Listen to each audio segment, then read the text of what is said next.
Hello, and welcome to the third in a series of Advocacy 101 broadcasts, presented jointly by the American Brain Coalition and the American Neurological Association.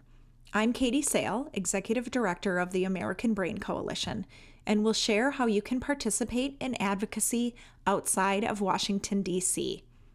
Advocacy you do from your own community is every bit as important as traveling to Washington, D.C. As we record this broadcast, COVID-19 has made many in-person meetings and events impossible. This broadcast includes options for engaging with your legislators virtually, and we hope the tips on in-person engagement will be helpful soon. Hi, I'm Dr. Frances Jensen. I'm chair of the neurology department at the University of Pennsylvania. And I'm delighted to talk to you today about advocacy.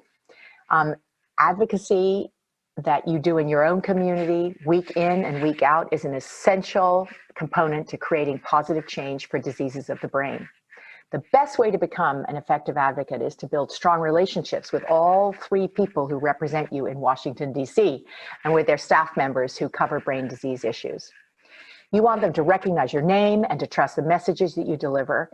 You may not be able to visit Washington yourself several times a year, but you can take advantage of opportunities at home, like holding meetings at your legislators' local offices, meeting them at community events, and communicating through technology like social media.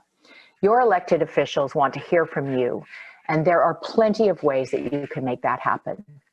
I personally advocate in my community not only by interacting with our legislatures and having taken the occasional trip to Washington, but I also do a lot of public speaking and advocacy around brain health and disease. Public speaking to schools, science museums, and other communities such as radio spots, op-eds in local newspapers about things that you really think matter, that the public should know.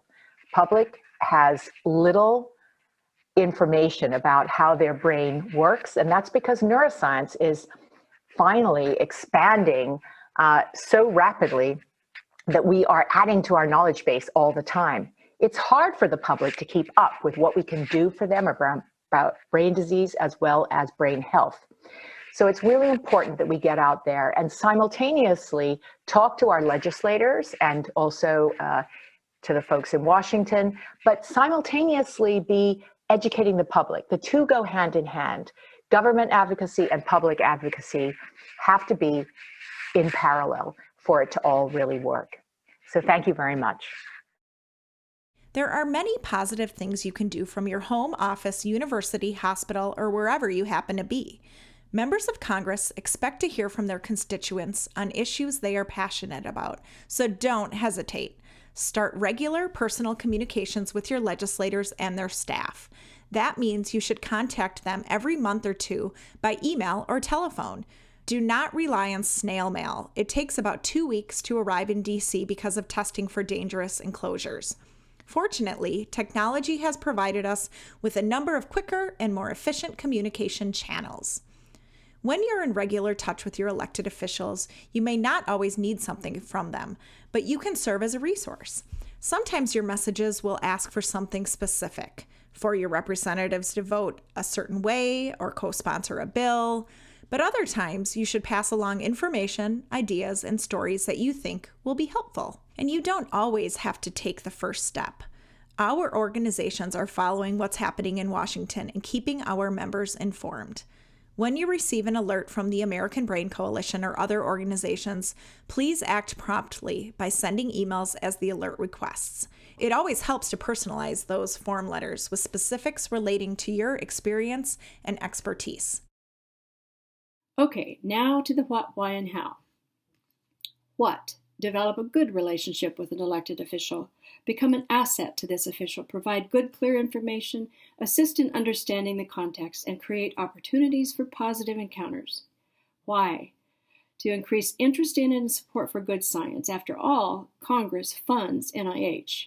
Quote, the people we really listen to are the voters. Not once have I heard anyone at a public meeting ask me, what are you doing for medical research? Not even a researcher. Current congressman. How? Connect. Research legislator, philosophy committees, voting record.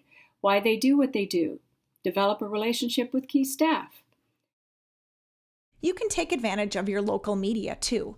Write letters to the editor about issues. Members of Congress and their staff want to hear from the people they represent. They always read the letters in their hometown newspapers, and that includes the online editions. Editors like letters that respond to something that appeared recently in the paper, so be on the lookout for news about biomedical research and neuroscience. Keep your letter concise, approximately 150 words. Most newspapers prefer email submissions. Include your full name, address, phone number, and email. Keep in mind, your letter does not have to be a complaint. Quite the contrary. Make sure you compliment your representatives if they do something beneficial to patients, your community, university, or hospital. When Congress is in recess, members of Congress are out and about in their home states and districts. Go to town hall meetings that your members of Congress hold and ask questions about brain-related issues, or make an appointment to meet with your member of Congress in the local office. Don't forget the state and county fairs, as well as parades that politicians frequent on weekends and during the August congressional recess. Tell them about the potential local impact of proposed legislation, whether it's positive or negative. Has your institution received federal funding from research? Share the benefits that it has created. Or alternatively, is a lack of federal funding having a negative impact on your community? Share that too. Seeing action and issues in their own communities is inevitable for elected officials. Invite your members of Congress to speak to your organization or tour your laboratory.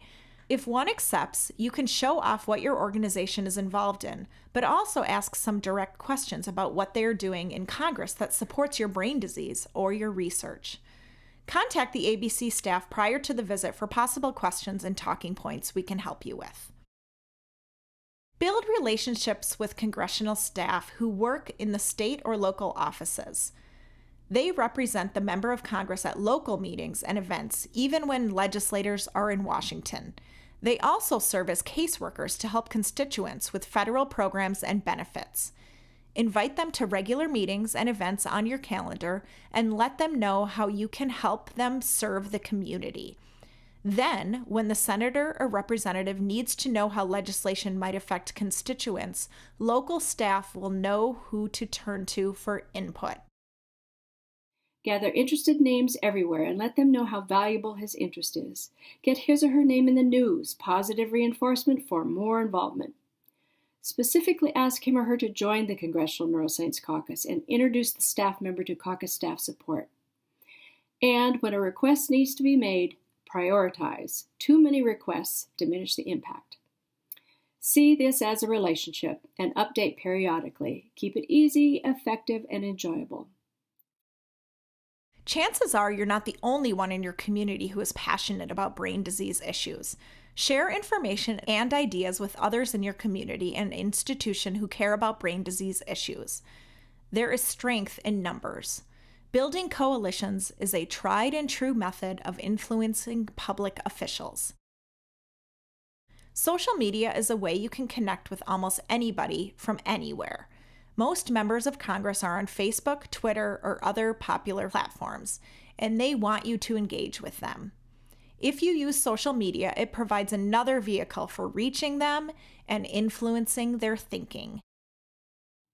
Finally, as Francis Collins says repeatedly, the scientific community must communicate to the public and its leaders the compelling value of science. Scientists like to tell ourselves that we are too busy to worry about image, but the reality is that our work only has a chance of making a difference if we build a much broader base of popular support for medical research than currently exists in this country. It's up to us. Thanks everyone for viewing these Advocacy 101 broadcasts. I'm Matt Rizzo, Chair of the Board of the American Brain Coalition. In this three-part series, the ABC and the American Neurological Association have tried to present a critical overview on the key role that advocacy plays in ensuring quality healthcare, advancing biomedical research, and supporting training of the next generation of health educators. We hope you found this information useful. Even more, we hope it's given you the knowledge and the tools you need to take the first steps toward building relationships with your representatives and your senators. So please share these broadcasts with your colleagues in social networks. All of us are passionate about advancing brain science, clinical care, and education. Our collective voice can ring clearly on Capitol Hill, furthering our goals together. A rising tide floats all boats. The ANA and the ABC stand ready to answer your questions, assist your advocacy, and make suggestions. We also want to learn from you.